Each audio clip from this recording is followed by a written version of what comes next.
You are listening to Radio Free Humanity, the Marxist-Humanist podcast. My name is Brendan Cooney. And I'm Andrew Kleiman. On today's episode, we're going to be talking about Marx, Hegel, and Feuerbach, and Marx's essay, The Critique of the Hegelian Dialectic.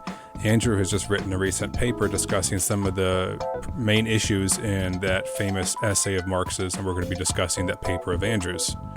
To hear more episodes of Radio Free Humanity, to read more about the issues discussed, or to join in the conversation, please visit Marxist-Humanist-Initiative.org. You can also make a donation to the podcast there on the website.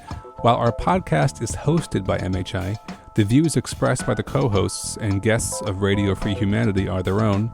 They do not necessarily reflect the views and positions of MHI. At the moment, I'll be asking Andrew some questions about his paper on Marx's critique of the Hegelian dialectic. But first, as we do in every episode, we're going to take just a moment to talk about some current events.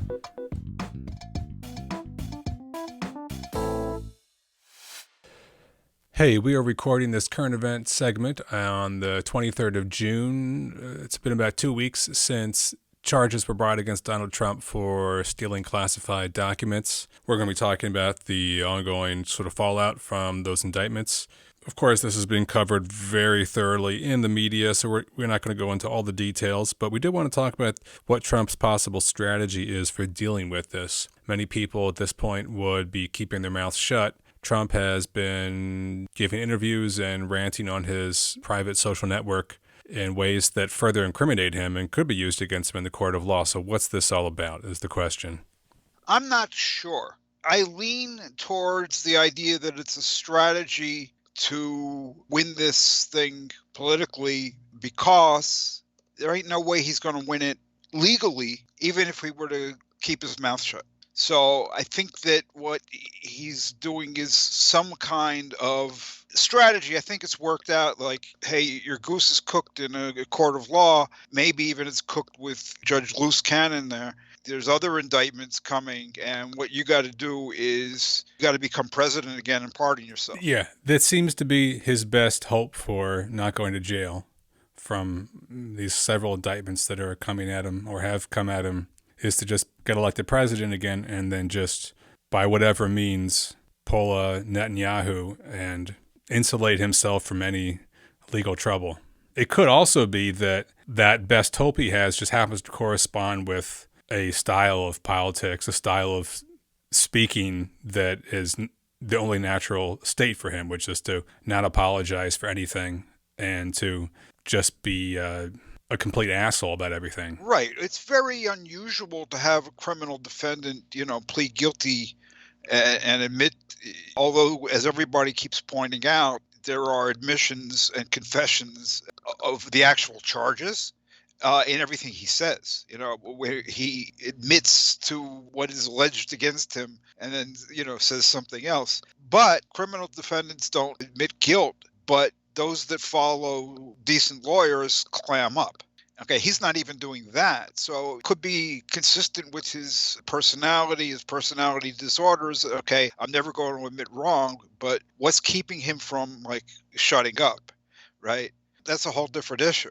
What I read in Amanda Marcotte's newsletter that she just came out with today, she's actually discussing this issue. We planned it ahead of time. She's discussing this issue. She says, well, I think it's strategic, but the guy's a con man. Con men think that they can talk their way out of anything. So that's interesting. It could be a combination of things. Yeah, it could be a combination of things, and it's also a combination that's particularly dangerous for the rule of law. You have a person who his strategy is to say, basically, yes, I did it. You cannot hold me responsible for this because I'm above the law. The reason I'm above the law, the reason you can't hold me responsible is because I have a huge amount of supporters who are, rabidly in my corner, basically like daring people to actually try to stop him.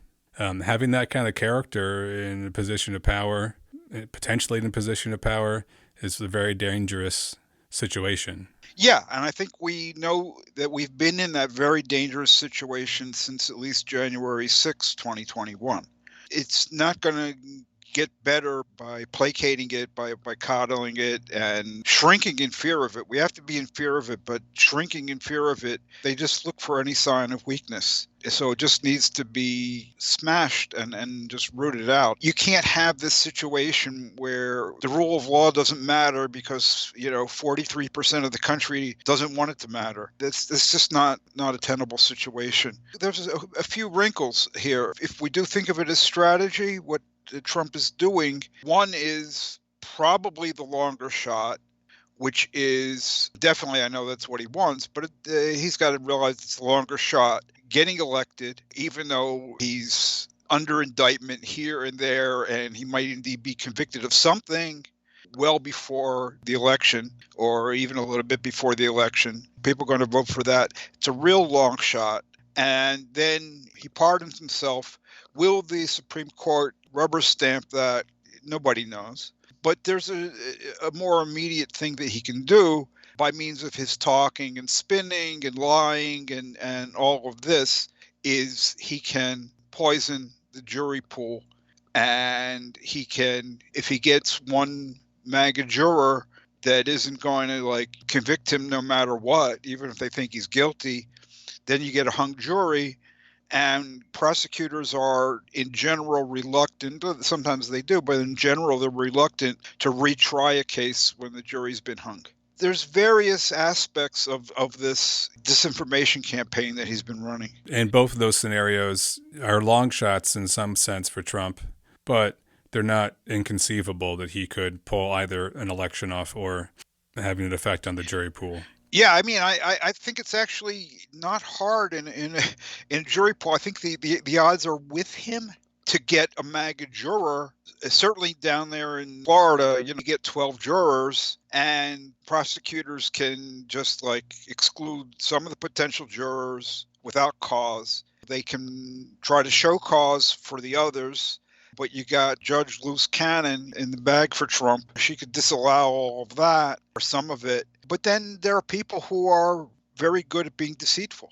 Yeah, those are all things. I wonder if Jack Smith is this crime-fighting wizard that everyone claims he is, if he must have a lot of confidence in his case in order to bring it where he's bringing it in Florida, where he's bringing it. Right. We don't know all the evidence that he has. Yeah. And he must have a lot of confidence in what he has in order to, people speculated, where is he going to bring the case? Is it going to be in Florida? Is it going to be in D.C.? Blah, blah, blah. He brought it in Florida, where it's less advantageous for him because of the potential jury pool, because of this potential judge. So he must be pretty confident. I mean, people talk about how the feds have, a 97% conviction rate. I mean, maybe some of that's because a lot of people don't even go to trial. They just take plea deals. But I think, people say once you might go into a court case as a juror with some biases, but then when you actually are you're presented with facts and you see how things are, you're not watching Fox News when you're in the courtroom. You're being presented with a discrete amount of facts and supposed to make judgments on them. So, I mean, it still is quite a possibility that there could be a MAGA juror, but I also think there's quite a possibility that Jack Smith, has anticipated those kind of situations and has a plan for dealing with them. Yeah, and I think we know the plan. I mean, first on the issue of venue, you just can't venue shop. You can't choose your venue. And although most of the law evidently indicates that he could have brought the case in D.C. or in Florida, there's a D.C., I believe a D.C. law, maybe some precedent that goes in the other direction. And that's unusual, but there's something there. And perhaps he didn't want to take the chance that be bringing a case where he didn't have venue. So he went down to Florida. The other thing is there's kind of an ace, up his sleeve. That's the backup plan. And last week, Ryan Goodman and Andrew Weissman wrote about this in The Atlantic. If you look at the indictment, there are allegations of crimes over and above what he is being charged for, but they're alleging the behavior, which is criminal, and that occurred in Bedminster, New Jersey, where he's got some golf club thing. He had all these the secret documents he's waving around. He's talking to people. He's showing them highly classified maps. That's, I think, violation of two different laws having to do with dissemination of information that you shouldn't be disseminating. He's not charged with that down in Florida. Smith is saving that potential charge if the Florida case doesn't succeed. Yeah, or loose cannon is not, an idiot either. Ryan Goodman and Andrew Weissman are writing about this. So one, it could be saving this in case the other thing goes south, or it could just be the appropriate venue. It could be the appropriate venue for what he did in New Jersey is New Jersey. Okay, but it really doesn't matter because whatever his intent, the fact that there are additional crimes that took place in New Jersey where the venue is New Jersey means that even on this case, not to mention January 6th, where that's the venue's obviously D.C., even in this case, this Florida trial is not necessarily the end of it. Well, I'm sure we'll talk about this more in the future, but now we're going to turn to our main segment. I'm going to be talking with Andrew about something he wrote recently about the critique of the Hegelian dialectic.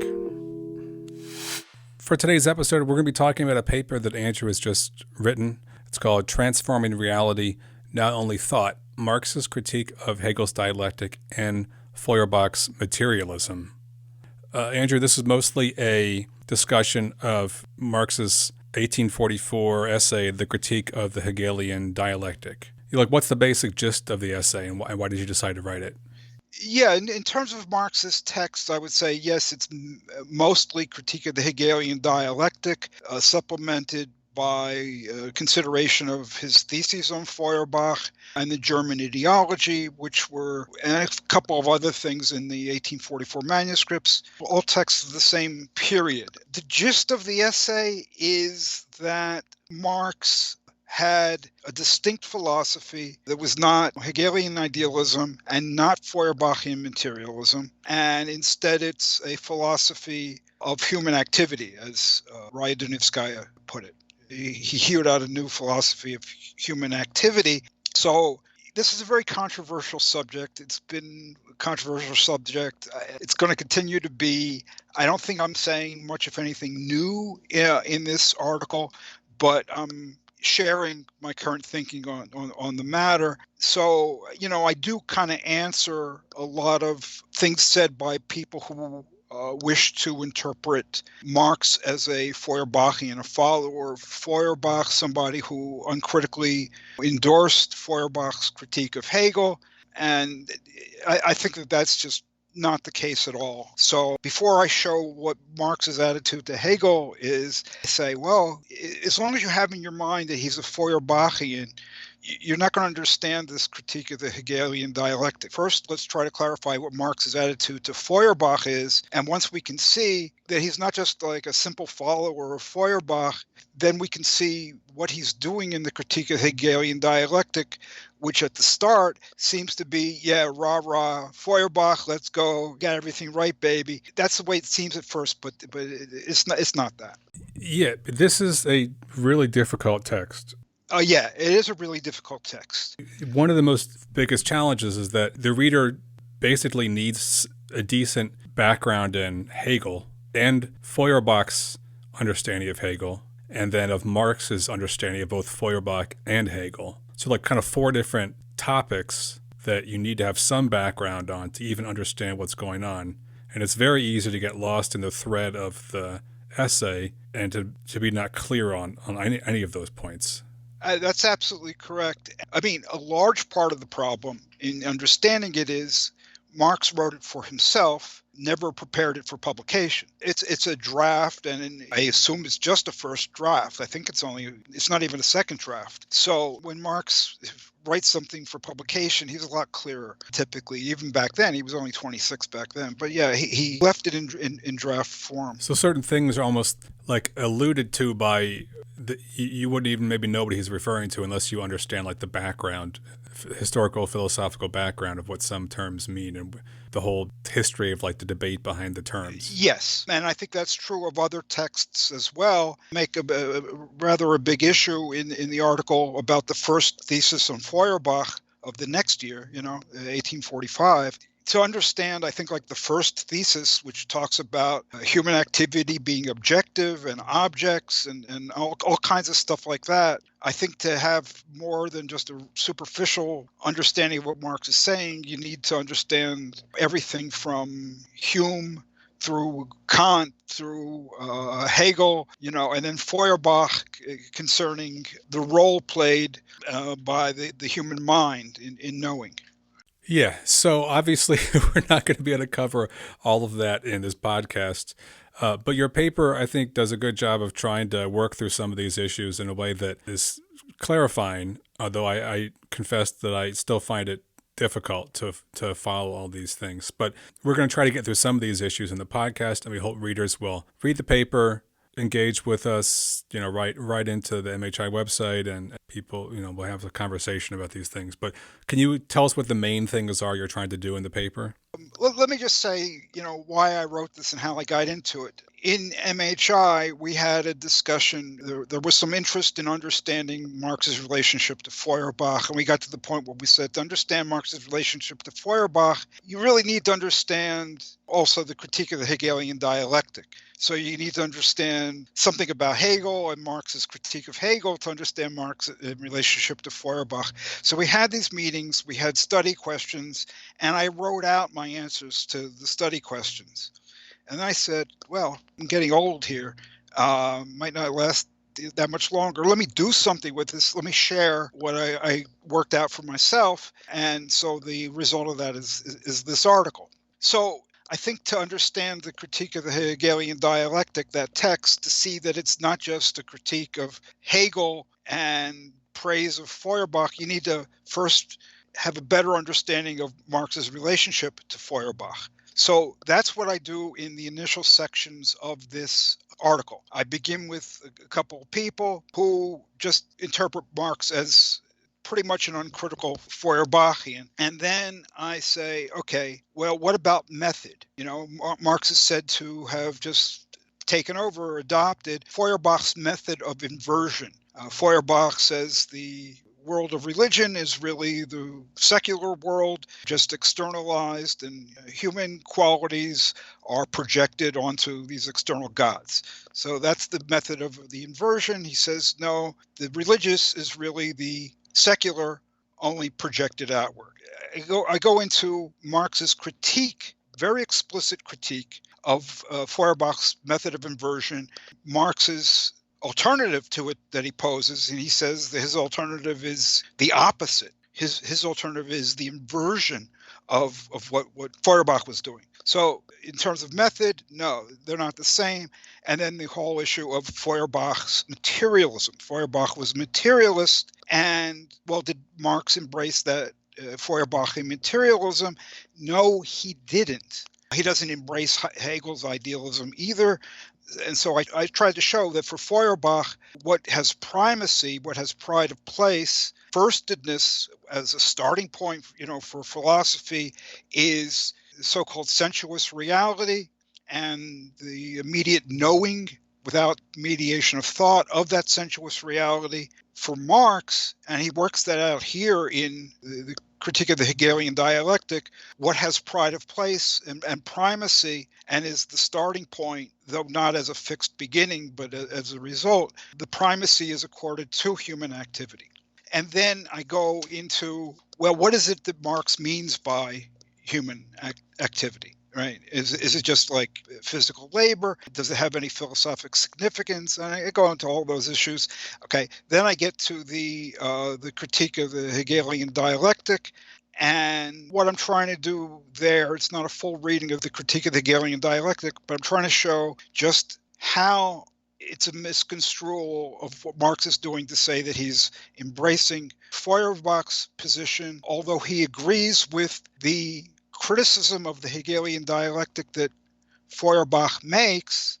What he's agreeing with is, these are the defects of the Hegelian dialectic as Hegel himself understood and presented the Hegelian dialectic.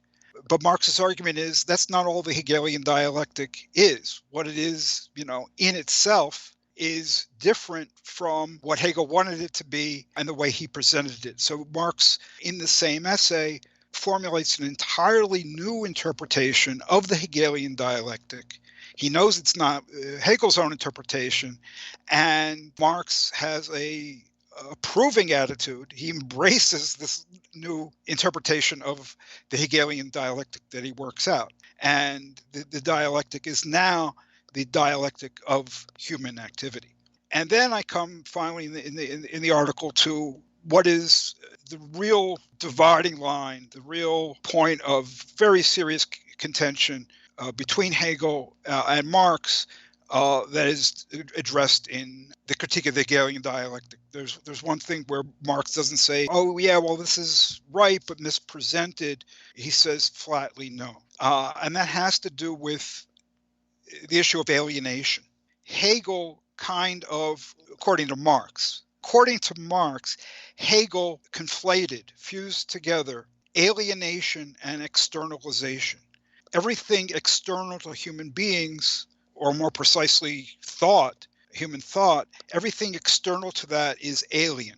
And so the goal is to have a different attitude to the external world such that it's no longer alien. But that means for Hegel, no longer external.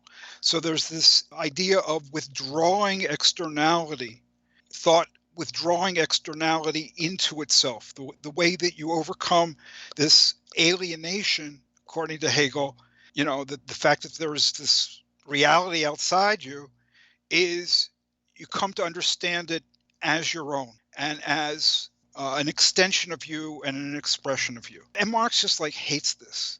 And it's because it has to do with the issue of social revolution. You can't change things just by thinking about them differently. You can't change the fact that there's external reality just by saying, oh, well, we created it and it's really an extension of us. The external reality doesn't disappear. Marx says, hey, what's going on is this is why Hegel accommodates the state. He reconciles himself to the state. He says, the state looks like it's something alien, external, not part of us, but we created it. We realize ourselves in it. It's an expression of us, as if that makes it hunky-dory. Marx says the fact of the matter is, the problem isn't that it's external. The problem is it's inhuman, alien. And you don't overcome that inhuman character of the state or of gods or whatever it is just by thinking about it differently and saying, oh, it's really human. No, it's not really human. We created it in some sense, but we created it as an alien other.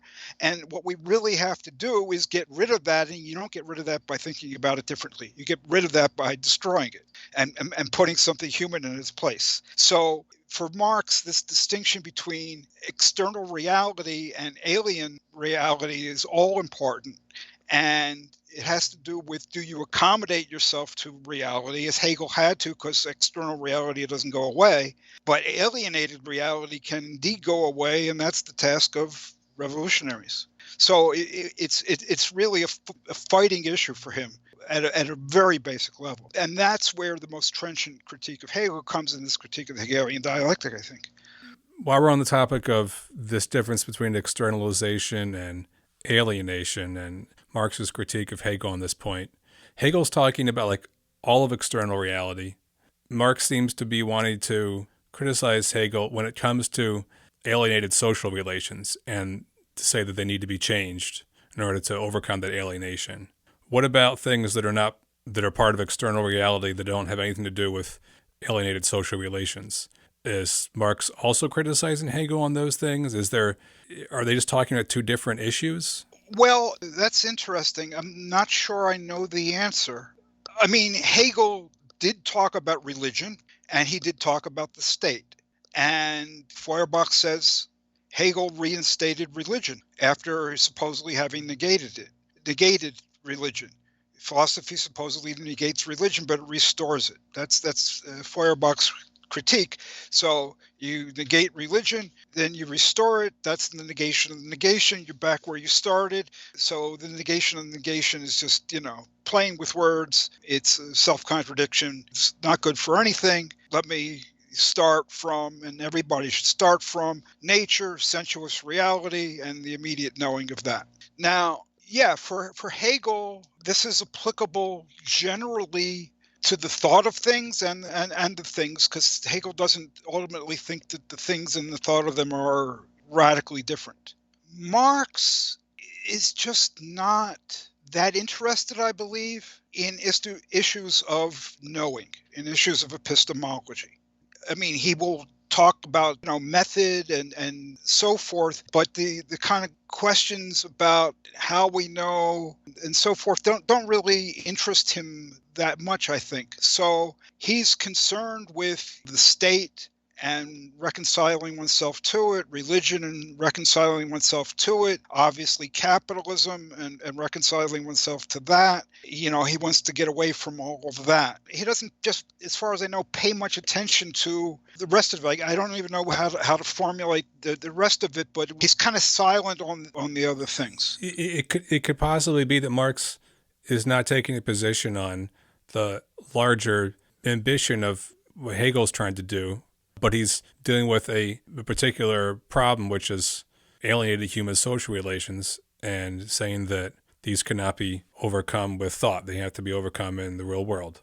But that doesn't necessarily mean that Hegel is wrong in his approach to the way thought comprehends objects and all the stuff Hegel's trying to do. Yeah, I would say, I think implicitly, Marx is saying that Hegel is right, because Marx critically appropriates, but in the critical form, he endorses the negation of the negation. So what he does say, Marx, is the way that thought proceeds, according to Hegel, is by means of the negation of the negation. The way you come to know reality is by means of this double negativity, negation of the negation. And that's the way things are for thought. And Marx is saying it's not only this way for thought, it's this way in the real world of human activity as well. So I would say in that sense, Marx is extending what Hegel has done and saying it's not only a matter of the negation of the negation operating in philosophy, the knowledge of things, but it's operating in the real world of human mental and manual activity. Another thing you write about in the paper is this issue of negativity being external or internal to the object. What is this distinction about negative externality versus internal externality about, and why is that important? Negativity being internal, yes, or external. Yeah. Right. I discussed this in connection with Feuerbach's method and Marx's supposedly having adopted that method. Feuerbach's method of inversion, this reduction of the religious world to the secular world, is unmasking, as it's called in sociology, philosophy, and so forth. It's an attitude of debunking, really. And there's negativity there, because you say, you think it's the gods, but it's really human beings, just externalized. So there's negativity there. There's a critical negative attitude, but it's only a matter of the critic's attitude that's negative. The reality just sits there, right? It's like you got this religious world, you got the secular world. So you can have a critical attitude to it, but it's just subjective. Marx really hates this. He hates this in 1845 in his theses on Feuerbach. He hates it in 1867 when he writes about this in chapter 15 of Capital, the one on machinery. And he says what's involved is that the negativity is inherent in the object or in the social relation. There's an internal contradiction. There's not just a contradiction between the secular world and the religious world. There is that contradiction because of an internal contradiction within the secular world. So the way he says is, the way he puts it is as follows. This is the way he puts it in 1845 in the thesis on Feuerbach. The fact that the secular basis lifts off from itself and establishes itself in the clouds as an independent realm, you don't touch that at all just by saying that the religious is really the secular and reducing the religious to the secular.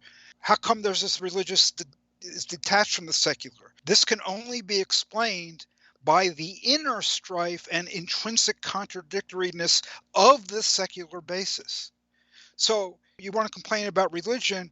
The problem of religion has to do with the contradictoriness and inner strife and all kinds of things going on in the secular basis. That's the source. Just criticizing religion doesn't do it. So it's a question here of grasping internal contradictions, and that's a question of understanding problems, not just in their manifestations, not just the symptoms, but understanding them at their root to be able to understand the possibility and the need and seeing how that can be changed. And Marx applied this idea of intrinsic contradictoriness and his inversion of Feuerbach's inversion, not only to the instance of religion, he did this with respect to Proudhon and the Proudhonists.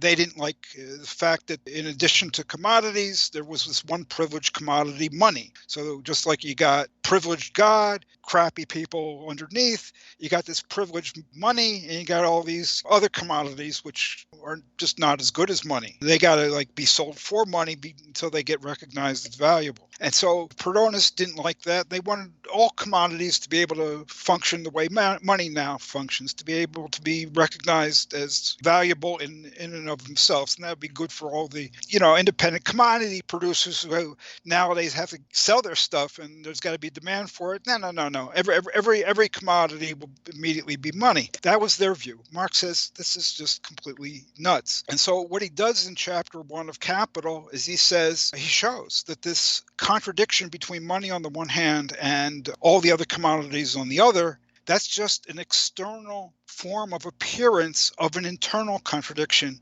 within each commodity between value and use value. Money seems to be that's value, and the other commodities seem to be use value. But Marx says, no.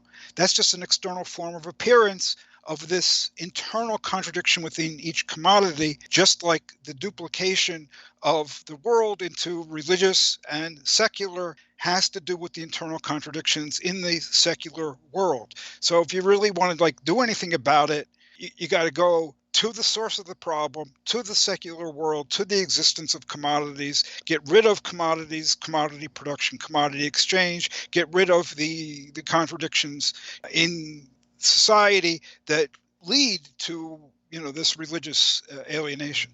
So it's important for revolutionary thinking, this idea that contradictions are not external but internal. It's of utmost importance. It's not just our attitude. The negativity is not just that we don't like it. We're not just trying to fulfill a moral ideal, but it's something that is needed objectively, and we have to find ways in which it might be possible to change the world. And you need to understand internal contradiction to do that. In regards to the relationship between what Marx is doing here and what Hegel does with internal contradiction, this is an example then of Marx extending Hegel's concept of internal contradiction to the real world and seeking to resolve those contradictions in the real world, right? Yes, I think that Marx is heavily indebted to Hegel's understanding of contradiction. And that has to do with the idea that things themselves are internally contradictory, which is, of course, very controversial because some people think it flies in the face of logic. Hegel doesn't, and I don't think Marx did. Hey, we're going to return to this conversation in just a moment, but first, as we do in every episode, we're going to take just a few minutes to hear from Anja Claard, Organizational Secretary of Marxist-Humanist Initiative, the organization which sponsors this podcast.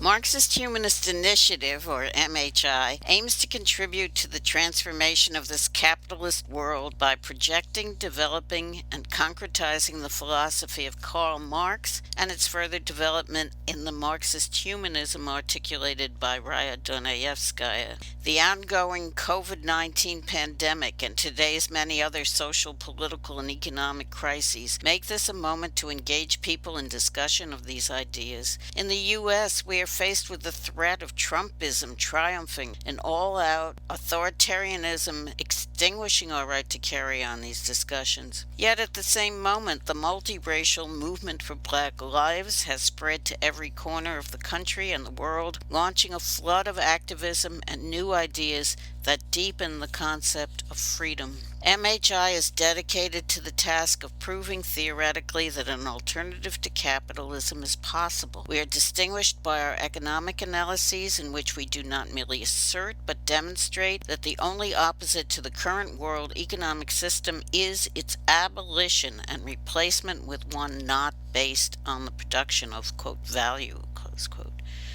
Because capitalism cannot be fundamentally reformed, attempts to reform it lead to an intensification of state capitalism, not to socialism. We are not a political party, nor are we trying to lead the masses, who will form their own organization and whose emancipation must be their own act. But we have seen that spontaneous actions alone are insufficient to usher in a new society. We seek a new unity of philosophy and organization in which mass movements striving for freedom lay hold of Marx's philosophy of revolution and recreate society on its basis. Our ideas and actions, as well as our structure and rules, are guided by the interests of working people and freedom movements of people of color, LGBTQ people, other minorities, women, youth, and all those around the world who are struggling for self-determination in order to freely develop their own human natures. We have no interests separate and apart from theirs. To this end, we open our website to the widest possible dialogue with people around the world. We intend to practice as well as espouse a two-way road between our organization and people outside it as essential to developing a single dialectic in the relationship of theory to practice, and as the way to assure the survival of Marxist humanism. Please join us.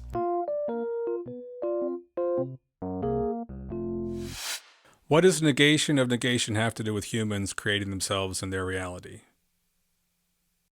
Well, I mean, what Marx argues is that the negation of the negation is operative in human labor, both mental and manual. And actually, all acts of labor are in some way both mental and manual. Hegel applied that to mental labor, philosophizing. The way the mind cognizes things is you got the thing, there's a recognition of some internal differentiation in it, and you arrive at a fuller understanding of the thing by overcoming that opposition between the thing and its opposite. That's the way thought progresses.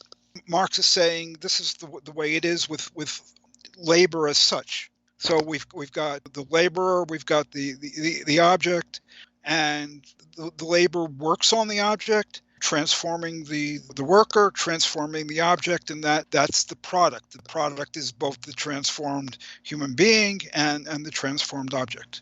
Okay, so the real important point, I think, is that Marx says Hegel thinks he's only talking about philosophy. He's only talking about one kind of labor, philosophic labor. You know, that's the only thing he recognizes. He reduces people to their self-consciousness. But this negation of the negation is actually the movement of history. It's the way real history operates. All of human activity, he's saying, operates this way, only expressed in an abstract and logical manner. But Hegel has found the principle. Negation of the negation is the principle operative throughout history of basically the creation of novelty, the new results emerging from transcending what has come before. It operates like that in thought, and it operates like that in all of human activity. And that's why Marx is so appreciative of Hegel's negation of negation, the dialectic of negativity, the Hegelian dialectic, pretty much all synonyms. And this is why he says Feuerbach is wrong. Yeah, Hegel meant something, but what he really did was uncover a principle at work in all of human activity, creation, self-creation. In this essay, we identify idealism with Hegel, materialism with Feuerbach, and then we have Marx's position, which you describe as his Marxist-Humanist alternative to both idealism and materialism. What would be your succinct definition of that, Marx's perspective? He said it's thoroughgoing naturalism or humanism that distinguishes itself from idealism and materialism, but is the truth uniting both. What exactly does that mean? Raya Donevskaya said what he's creating there in the Critique of the Hegelian Dialectic and related texts is a new philosophy of human activity. Or she also called it philosophy of revolution. So it doesn't say the primary thing is disembodied thought. It doesn't say the primary thing is sensuous reality in the terms of inert static objects like Feuerbach had. It says the primary thing is human activity, both mental and manual. And since human activity is both mental and manual, and Marx gave priority to the mental aspect, he says, this is in capital, he says, before you produce an object, you got the finished object in your head, in your mind, as the aim, it's already there, and you just have to realize it through the activity. So the mental thing is the main thing going on there. And since human labor, which is different from, like he says, the labor of bees, they don't have those intentions, they just do. Okay, but human beings have intentions and they carry out the intentions by means of their labor. So this philosophy of human activity, it's not idealist, but it's got this element of the ideal, the plan, the intention beforehand. And of course, it's material. Human beings live in a sensuous world. We create the sensuous world. So he says it's neither idealism nor materialism, but it's the truth uniting both. And I think that what I'm trying to get at is the sense in which there's both ideality and materiality in what he's saying, but he's clearly got a distinct position from saying nature outside human beings or disembodied thought are what philosophy and stuff should be grounded in. Earlier in the podcast, we talked about externalization, alienation, the difference between Hegel and Marx. We do have these three terms: alienation, externalization, and objectification. And it can be sometimes confusing, to me at least, how those terms are being used between Hegel and Marx. Maybe you could give us a little glossary here and explain the difference.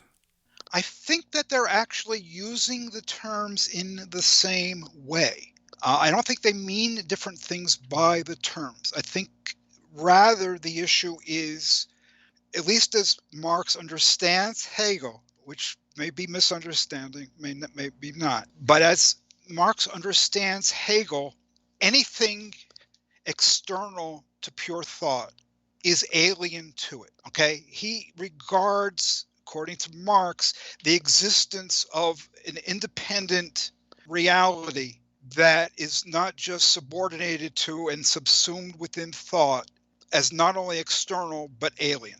Okay, for Hegel, as Marx understands him, what philosophy needs to do, what thought needs to do, is absorb all of the external objective world into itself. Okay, and that's the nature of his idealism. It's not that there is no material reality outside, but to be real, what is outside has to be brought within and understood conceptually and turned into thought, which is, the true essence of the thing. So Marx doesn't agree with that. Okay, so since he doesn't agree with that, he says, oh, the stuff is external, but that doesn't make it alien. What makes it alien is it sucks. The state, these religions, capitalism, they are inhuman. Okay, and so as inhuman, they are alien, other, the bad guys relative to the human. We want human because that's us, that's who we are, and these things are not that. They are alien to us in that sense. So they're not only external, but they're alien. And Marx is saying, you're not going to get rid of the external realities. You don't get rid of external reality. Hegel attempting to do so, he's just pretending. And because he's pretending to get rid of external reality, and he can't really do so, what he does is, well, I've thought about this differently. I've understood all this stuff outside is really human, and our creation, and our expression, and we realize ourselves in it. So he ends up accommodating to existing reality. And that's a lie, Marx says. It's a lie of his principle. Marx says, no, the external reality is going to always be external. Objective reality is always going to be there. You don't get rid of it. What you can get rid of, and we got to get rid of, is an alienated reality. Okay, so that's not only external, not only takes the form of objects, but it does so in an inhuman manner. And if we change the world so that it is something that we can be more at home in, then we can be at home in it, and it's a humanized world. Yeah, that makes sense to me. So toward the end of your paper, Andrew, you quote Marx's 11th and final thesis on Feuerbach. Marx writes famously, "Philosophers have hitherto only interpreted the world in various ways. The point is to change it."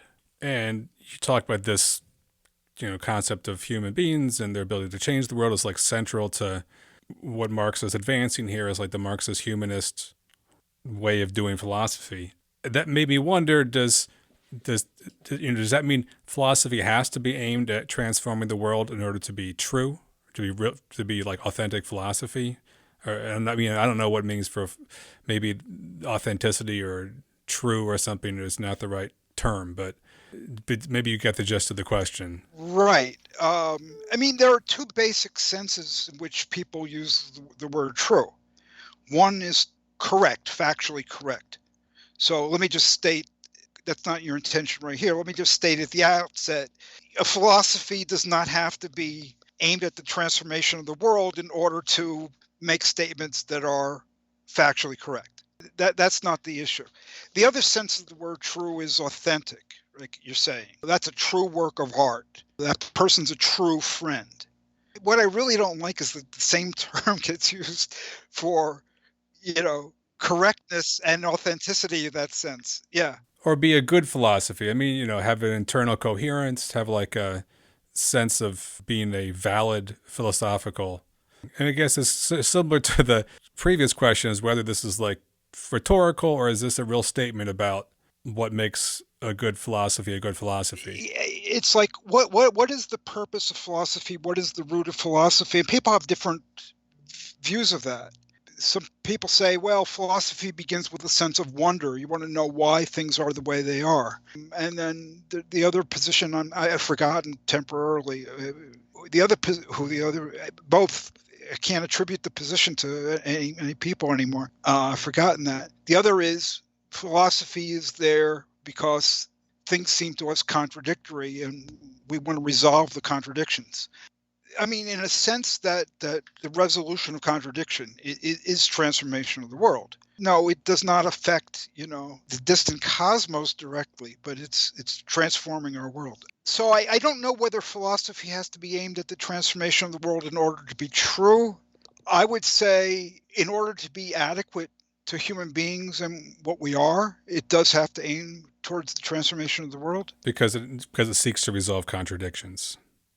And what I think human beings want to do and try to do is overcome the problems that exist between them and the world, which includes them and other people and so forth. We want to overcome these contradictions. That's what we're trying to do. In other words, we want to be at home in the world, and that requires transformation.